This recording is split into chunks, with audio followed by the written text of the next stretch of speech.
Bonjour mesdames et messieurs et bienvenue à Perspective. Je m'appelle Julian Paparella.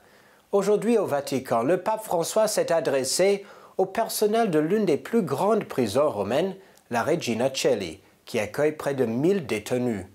Au cours de la rencontre, le pape a insisté sur la prison comme lieu de rédemption, de résurrection et de changement de vie. Le pape a affirmé que la prison est un endroit où tout le monde, police carcérale, aumôniers, éducateurs et bénévoles, est appelé à la difficile tâche de panser les plaies de ceux qui, en raison de leur erreur, se retrouvent privés de leur liberté personnelle. Le pape soulignait également la nécessité de réhumaniser les prisons.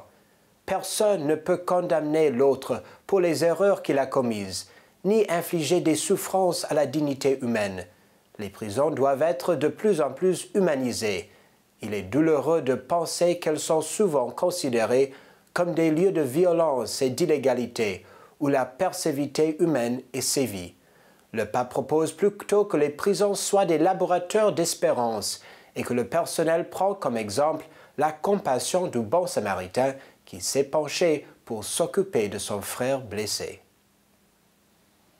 L'intention de prière du Saint-Père pour ce mois de février montre également le souci urgent du pape François pour promouvoir la dignité des personnes, non seulement celle des prisonniers, mais aussi celle des victimes de la traite humaine, de la prostitution forcée et de la violence.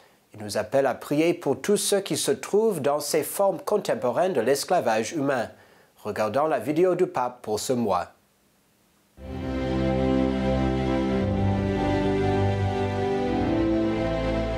Aunque tratemos de ignorarlo, la esclavitud no es algo de otro tiempo.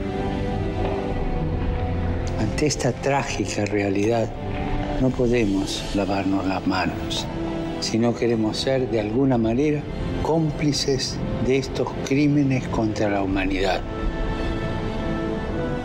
No podemos ignorar que hoy hay esclavitud en el mundo, tanto o más quizás que antes. Recemos por la acogida generosa de las víctimas de la trata de personas y de la prostitución forzada y de la violencia.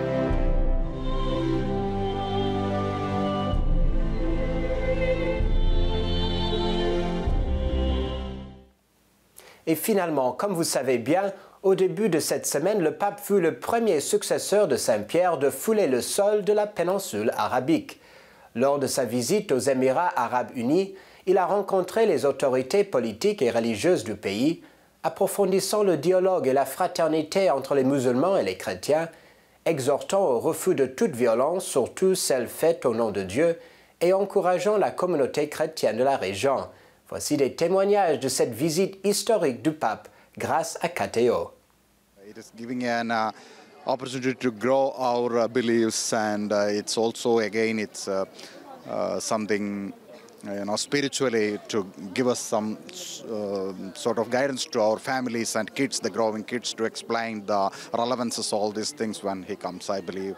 Not only it will give a big impact to the Christian community, but also to the Muslims and to other religions. And by Pope Francis' visit, I am sure it will give more or better or brighter opportunity to this country as well, because it is proclaiming to the world that this is not just a Muslim country. This is a country for anyone can live. C'est un message qui devrait être relayé le plus loin possible, parce que aujourd'hui, ce dont on a le plus besoin dans le monde, c'est la paix. Et c'est un message de paix qui est véhiculé par cette invitation. Et le fait que le pape ait répondu favorablement à une telle invitation, c'est la preuve que le dialogue interculturel et interreligieux est possible. Et c'est tout pour aujourd'hui. Merci de nous avoir suivis et à la prochaine.